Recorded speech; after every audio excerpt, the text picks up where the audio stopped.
Bukas na muli ang mga tanggapan ng Commission on Elections sa COMELEC sa buong bansa simula Martes, April 7, kasabay ng pagpapatuloy ng voter registration activities para sa Barangay at Sangguniang Kabataan Elections o BSKE 2026.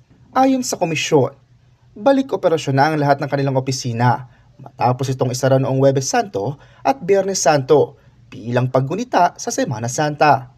Hinihikayat nila ang publiko na samantalahin ang nalalabing panahon para makapagparehistro bago magsara ang nationwide registration sa May 18. Samantala, ipinatutupad din ng poll body ang work from home setup tuwing Lunes bilang suporta sa 4-day workweek program ng pamahalaan para sa energy conservation. Batay sa latest report ng COMELEC, umabot na sa mahigit 3.7 milyong aplikasyon ng kanilang naiproseso hanggang March 31, 2026 mula nang magsimula ang voter registration noong October 20, 2025.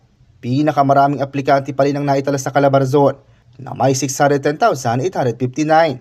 Sinundan ito ng Central Luzon na mayroong mahigit sa 400,000 at National Capital Region na nasa mahigit 350,000. Habang pinakamababa naman ang bilang ng registrants sa Cordillera Administrative Region na may 50,465 applicants.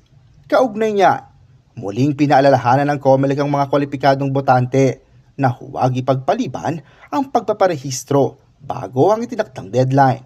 Raymond Tasoy, CLTV 36 News.